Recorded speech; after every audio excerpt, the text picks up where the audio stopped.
Isang kaibigan ang aking tinanong kung ano ang gusto niyang matutunan, simple ngunit napakahalaga ng kanyang naging tugon. Contentment. Ganito ang panalangin ng sumulat ng Proverbs 30 verses 8 and 9. Give me neither poverty nor riches. Give me just enough to satisfy my needs.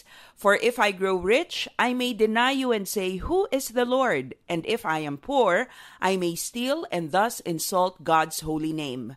Magandang araw! Ako si Maloy Malibiran sa Lumbides para sa Pro Tips, partner mo sa inspiradong trabaho at negosyong umaasenso.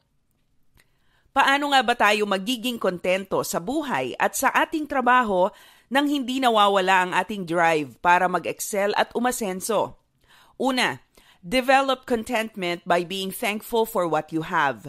Sa bawat regalo o pagpapalang natatanggap mo, matutong magpasalamat.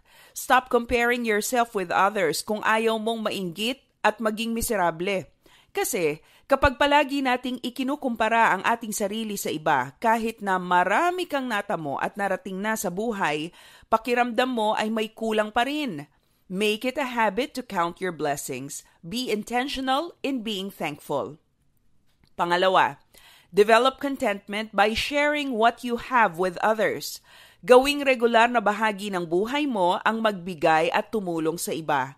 When you are not focused on your own needs but are sensitive to the needs of others, mas madaling maging kontento. Makikita mo na higit pa ang pangangailangan ng iba kaysa sa inaakala mong iyong problema. Pangatlo, develop contentment by having a vision of the eternal.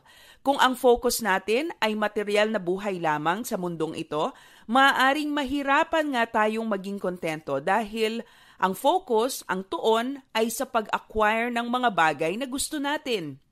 But if we have an eternal perspective, mauunawaan nating wala ni isa sa mga material acquisitions, maging ang tagumpay na mayroon tayo ngayon ang madadala natin sa eternity. Sabi nga ni King Solomon, it is all vanity, meaningless, and a chasing after the wind. In life and in eternity, Christ is really all that we need. Develop contentment by being thankful, by sharing what you have with others, and by having a vision of the eternal. Madalas, ang sobra-sobra ay hindi nakakabuti sa atin.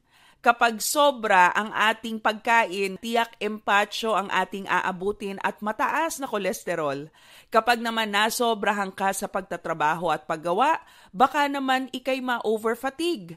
Ang dapat ay yung sakto lang, tama lang, just right, ika nga. Para sa Pro Tips, ako si Maloy Malibiran sa Lumbides.